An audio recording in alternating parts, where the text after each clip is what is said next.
Spawning up here in the top right-hand corner of Daybreak. Once I change the camera screen, we have Optics NuBrGNi. And at the bottom left corner, we have the blue Zerg. He is hendralisk.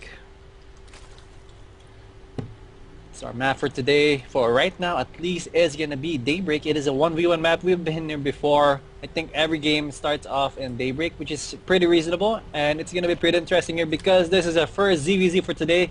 And I'm actually pretty excited because ZVZs always tend to get exciting around the 10-minute mark. It's always not even 10 minutes. Like before the 10-minute mark, it's pretty much done already. Sometimes. Yeah, sometimes. I mean, those games, the ZVCs can be a pretty quick, I must say. But hopefully the game might last a little bit longer. You know, partially the reason that we waited for so long to jump into another game is because a CVZ, like a long CVZ, it must have gone up to Broodlords or something, was being played out between NuBrGNi and Nezzy, and NuBrGNi came out on top of that to knock Nezzy into the losers bracket. So we are going to see if hendralisk can get right to the grand finals in an unbeaten run. So far, it seems to me that he's gotten. I don't know if he's 2-0'd everyone, but I mean he's jumped all the way down the bracket really quickly. So he might have just gone ahead and 2-0'd everyone. So we'll have to see. I mean, so far we do see pretty much 15 hatch. Actually, yes, 15 hatch coming out for both players. So I mean, if you look at the production tab, both builds are going to be exactly the same. So we're going to see some standard stuff be coming out of these players for quite a while. Yep, and remember this is a ZVZ, so it is gonna be really intense, and it's pretty much a toss-up still. Like whoever gets the most baning hits on most Zerlings is pretty much gonna be in a good lead, transitioning to a mid to late game stage of the game if ever it progresses through that, or maybe it's usually like all in. People usually goes for the all in, but again, this is not like in the case. Both players are actually going for an early expansion. And let's see how they're going to transition from here. Most definitely, we will see some banings, though. Oh yeah, usually that's standard stuff. Now we do see Yes. both players are taking their gas now. I mean, their build orders look pretty much exactly the same. Now we'll have to see. The deviations do come. So will we see banelings from one player, roaches from another? Will we see jumping right up to mutas for another? We're gonna have to wait and see. What these players are choosing to do. But for now, it looks like the builds are identical, pretty much. Actually, yes, I actually identical. Not even a pretty much right there. Very much identical. I think the only difference is like a half second between each pro production, which I think Hendralis is leading by a little bit. But then again, that's not really any factor at all, as both players are also finished with their hatcheries and now simultaneously making 2 queens at the same time. Very even stuff here, guys. This is actually really cool to see because you rarely see stuff like this, like both players going the same build exactly at the same time.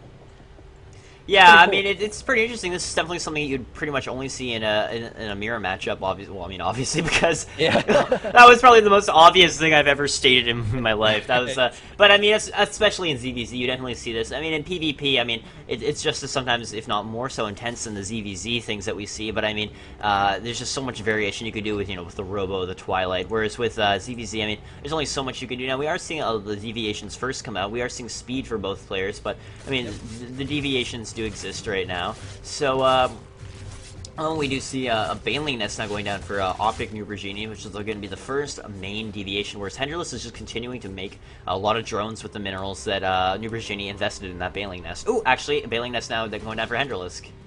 Yeah, Hendrix actually still has no Zerglings on the field, I believe. He's just starting to make 2 right now. I guess it's pretty much like forcing how far can he go without needing a Zergling, which I think he realized that now he needs Zerglings because he does have those Overlords all over the field to spot any action from his opponent's base. So now there is Zerglings on his base now, but then again, he is going to be pretty much okay because he was able to spot those Zerglings. Those Zerglings are not going to be able to see anything on the main base of hendralisk. Hendralisk in the lead right now in food supply and doing pretty okay.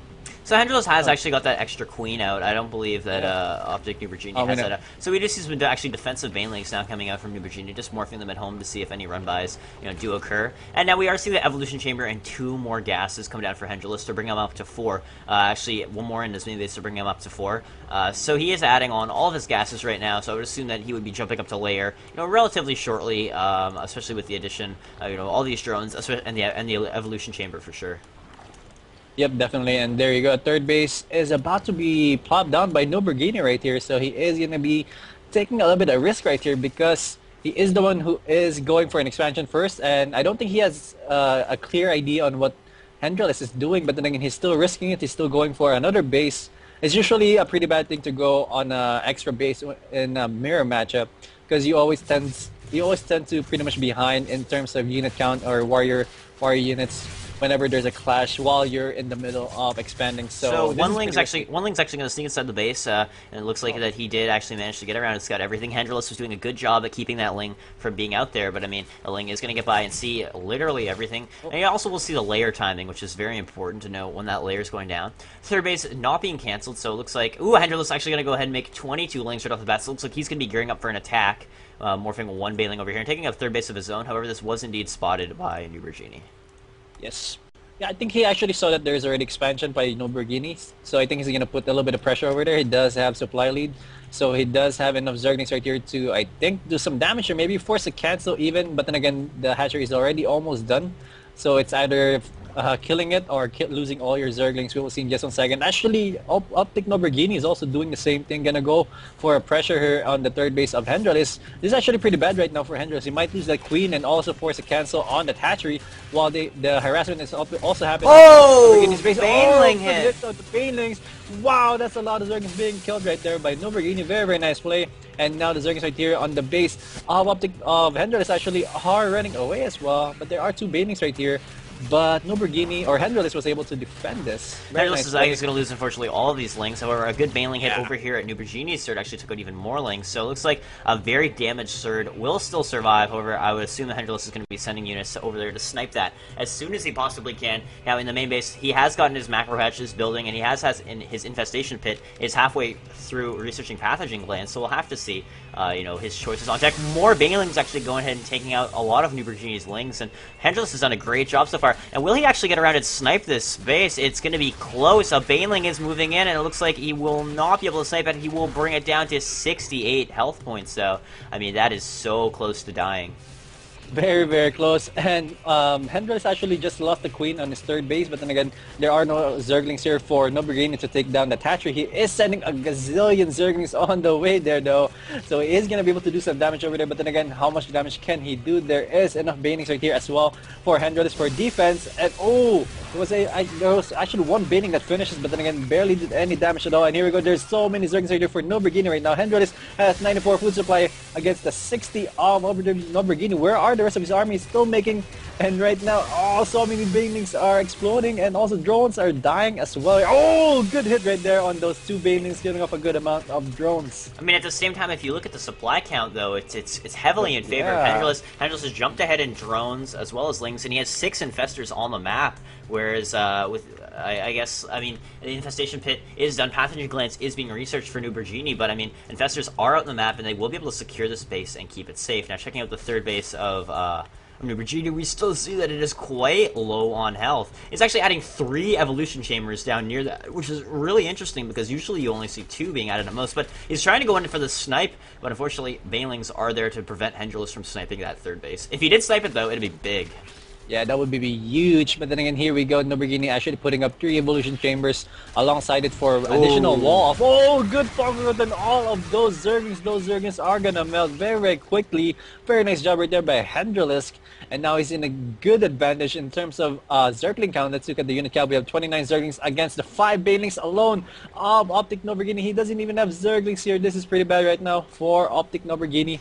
How is he going to defend this? He's going to have to fungal those banelings quite well, actually sending out Infested Terrans. Infestors need to be careful, though, because they are not immortal units. I mean, banelings do a lot of damage. Infested Terrans actually going to be tossed in to go ahead and snipe that base, so none of his lings are killed. Yeah. Good idea. And now he's actually going to snipe the Spine Crawlers. And these evolution chambers are all going to be lost because, when the creeper recedes, he's unfortunately not going to have anything to deal with that. So he's going to lose all these evolution chambers, which, that's quite the investment right there. So we'll have to see how that's going to be faring. Now, the Infestors are... More infestors are being made by hendralisk right now, who's taken a commanding supply lead. I mean, with that third base being sniped for NuBrGNi, he's going to be in a bad spot. He's really doing a good job right now, and hendralisk right now is actually going for a dropship play. He's researching Overlord carrying. Ventral Sacs, I forgot. Overlord carrying, I don't even know where that came from, but yeah, he is researching Ventral Sacs for those Overlords so he can carry a lot of units inside him and maybe drop inside the main base of Optic NuBrGNi, and also Overlord speed is being researched as well. So this is actually a pretty good job right here by hendralisk. He does We'll need to see be how it's careful gonna though, play out because though. if that does get fungled by an overlord, he won't be able to drop any of those guys out. Though he's actually going to fly right above some infestors, and the infestors are not actually going to fungle that overlord. So that's actually a really big deal because he could have just lost those infestors right off the bat. So it looks like he is going to be doing double drops, some 4 infestor hit squads to see if do Destiny style, and he's actually going to go ahead and double the supply of Optic NuBrGNi just about. And at the same time, we do see an engagement going on over here that I've actually been missing. A good fungal's going off on a lot of lanes, but the fungals are actually going to keep all these units in place. He's going to lose all of these roaches. It looks like there's some really solid fungals. At the same time, we do see the infestors being dropped off in the main base, throwing in a lot of infested Terrans that are probably going to be promptly picked up and thrown out, growing immediately. And we do see the roaches. Oh, and that's it. GG. GG. I think already Optic NuBrGNi was sensing that he was so far behind in terms of economy, in terms of food supply. I think that was pretty much all the army of NuBrGNi right there with those roaches. And if he loses those, it would be pretty much the end of the game for him. So yeah, good game right there by hendralisk, taking game number 1 of this best of 3 series. Let's see what Optic NuBrGNi is gonna do for game number 2. What is he gonna be picking? What map is he gonna be picking? Is he gonna pick a big map? Is he gonna pick a small map? Because Daybreak was a pretty good map, pretty much a normal size map, but it really depends on what NuBrGNi's playstyle will be for game number 2. Oh yeah, absolutely. We're gonna have to see, what his choice was. Now that was game 1, if I'm not mistaken. So then this is a best of 3. So we're gonna have to see, what his map choice is gonna be for sure is gonna definitely factor into that. I mean, oh, excuse me. Need to sleep, yo. Yeah, I need to sleep. I'm a nerd. I stay up all night. But we're gonna have to see, we're gonna after we jump into game 2. I mean, like you were saying with the ZVZ, especially it's so intense that the map choice is really gonna make a difference. Is he gonna pick a large map or a small one? Antigua Shipyard, what do you think about this map?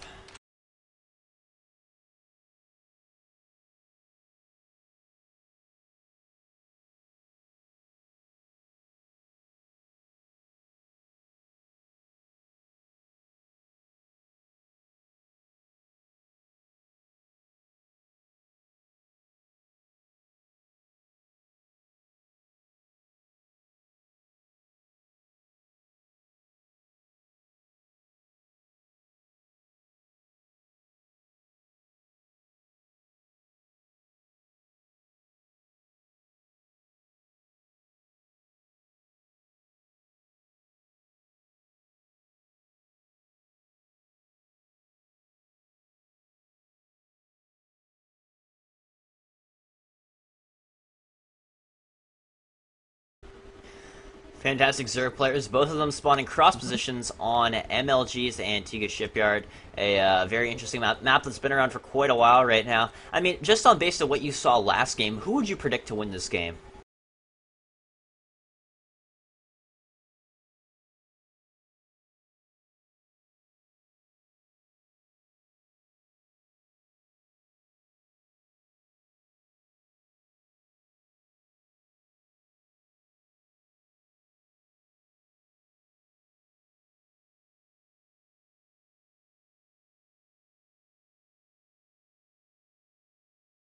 Now, if you were saying last game, as along with all our viewers, if NuBrGNi didn't lose that third hatch, if hendralisk never ended up sniping it, how do you think that game would have played out?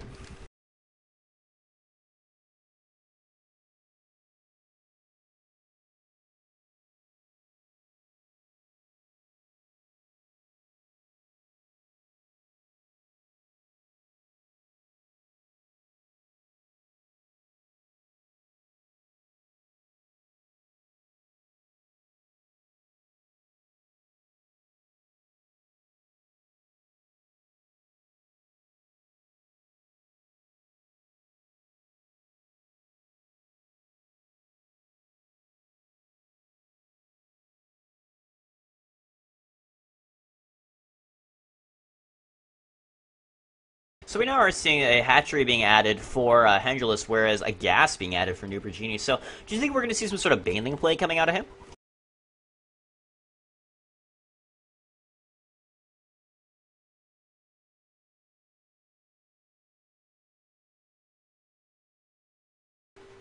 Yeah, that's a very good point. I mean, he is also adding a hatch of his own, so I guess we're going to have to see if this is going to be some sort of Zergling or Baneling type player. He's going to go up to Roaches, and we're going to have to see. Now, in terms of Hendralis, he is going to have his expansion a little bit earlier, and that is going to be scouted, and he is actually getting a gas of his own. So right away, this is a little more deviating than we saw last game, where it was pretty much exactly the same until a certain point. I mean, already there's some pretty big deviations going on.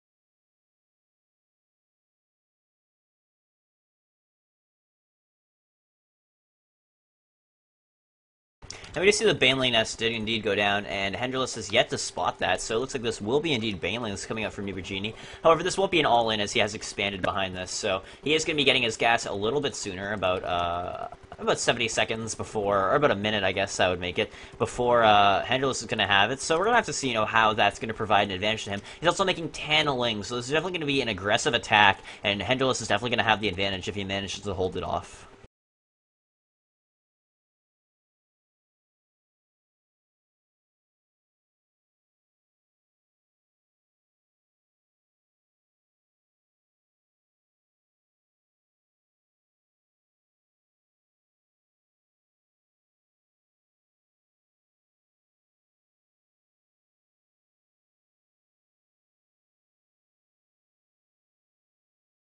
Now, the Overlord spread from Hendralis is excellent, and he managed to see those links for sure as they ran across that mini-map. They're going to be morphing, excuse me, morphing into Banelings right now. So we are going to see some links from Hendralis being made, along with a Spinecrawler. I mean, do you think Hendralis can hold this now that his own Baneling nest is done?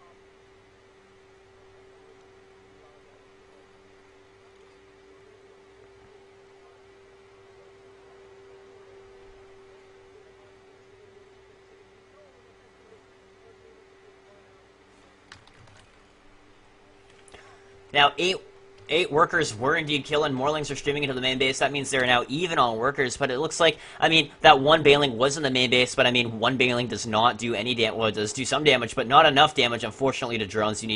Exactly, you need two to kill them, so I mean, I guess NuBrGNi was sitting there going, oh man, I wish there were some lings that I could explode this Baneling on, but now the counterattack is coming, and all NuBrGNi has is a Spinecrawler. Is he going to be able to deal with this? 20 lings are on the way, but, I mean, a Baneling hits could do a lot of damage. 3 Banelings are moving with this army, 4 more being morphed, and here we go.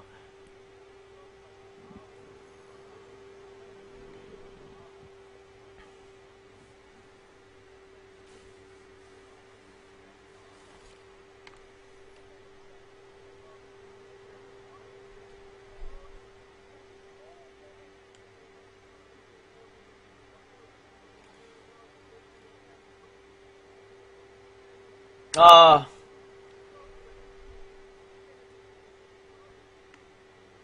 and NuBrGNi provided an excellent defense. However, one Baneling is still at home, so if this all these links trying to run in for NuBrGNi, he will be met with a Baneling at home. So we're gonna have to see. I mean, it looks like Hendrils is just gonna hang out. We don't know if he's gonna choose to do another counterattack. Ooh, another big Baneling a hit, followed by a Fiok. What was that? I think I might have missed it. Did he lose a lot of? Oh man, we're definitely gonna have to go back and watch that. Unfortunately, I missed it, and as the observer, I feel awful. So, guys, after that game, we're gonna jump back in and see. We're gonna have to see.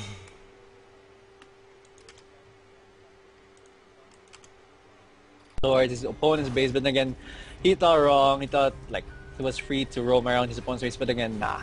Unfortunately, that Baneling took a lot of damage, just like I guess I sort of anticipated that it would. And then one more Baneling from Hendralisk is trying to, I guess, Optic NuBrGNi, almost tripped over my words there, is doing some damage now. It looks like Lair just finished up for Hendralisk, so we're gonna have to see what his tech path is gonna be. Is he gonna go for that third base? We've seen a lot of action going on, a lot of back and forth between these two players, and we're gonna be trying to see what's gonna be happening next. Yeah, I think Hendralisk is in a good position here, but then again, we might see Optic NuBrGNi do some damage here, and his Banelings are gonna get in there. Is he gonna be able to kill some? Yes, indeed, that was a good Baneling right there. He was able to kill at least 5 drones there, I believe. Looks like he killed around 3, but that's still well worth it. I mean, it's very significant. So it looks like Spire is actually going to go down for. While the layer just began for NuBrGNi, Spire is going to begin for Hendralisk. It's going to be very good, but it's going to be spotted right off the bat by NuBrGNi. So we're going to have to see. I mean, where's he going to go from here? Is he going to continue making his mutas, or is he going to try something else? We should still expect those mutas because mutas are still pretty good, even though he's going to be prepared with those Evo Chamber with the Spore Crawlers. I think they're still going to be able to do some damage. He's going to be able to get map control. He's going to be able to kill off all those overlords that are just hanging around his base. So that's actually going to be a pretty good thing for Hendralisk. He needs to be careful though, because one good fungal growth can instantly kill off like all of your mutas, like with the following fungal growth. So yeah, he needs to be careful. Yeah, absolutely. I mean, fungal growth is just so powerful. And looks like he is going to let that Spire finish, and he's going to go up to mutas. He has enough gas to make 7 right now. Unfortunately, he just does not have the lings. But yes, like you predicted, an Infestation Pit is coming out. So we are going to see this. Now, is he going to force a cancel on the third base? That might actually be really huge, as there is not too much left over. The Banelings are going to move in, but they're going to get picked off by these lings here if they can do. And Hendralisk has done a great job at maneuvering around those, avoiding those Banelings. He's actually got to go ahead and take the third base out. Oh no, he should just cancel it. There you go. I thought he was not gonna cancel that. That would have been a huge mistake if he allowed that to finish. They would have lost 300 minerals right there. But then here we go. Hendralisk not even waiting for the mutas. He's gonna try to go as much damage as possible, killing off the Queen, killing off the Spine Crawler. And what does NuBrGNi have? Let's look at the unit tab real quick. He does not have a lot at all. Only has a small amount of Zerg. But again, there are Banelings here. Oh, good hits on those Banelings. Very good hits. Able to kill up a good amount of Zerglings, and he's actually going to be safe here for now. And NuBrGNi, or maybe not. Hendralisk, wow, yeah, it looks like just enough lings, the drones were being pulled. And the mutas are here. Actually, this muta is going to end the game. These mutas, when they arrive at the space, I mean, there's no anti-air, no queens, and NuBrGNi let 20 workers about die in that engagement, unfortunately, so he is quite behind. These lings are going to pick off even more as they pop out, and NuBrGNi must be sitting there, scratching his head going, where did I go wrong? There's the GG, guys, and that is going to be it for this series. Hendralisk is going to move on to our finals. Very, very awesome performance right here by Hendralisk. As you said, he does perform, or he does practice consistently with Scarlet, so he does have good ZVZ practice partners. And that paid off, apparently, especially in this game. It is very obvious. And yeah, props to Hendralisk, and also props to Optic NuBrGNi. Put up a good fight there. We will see him later on battle it out in the losers bracket alongside with people like Nezzy and Chedo.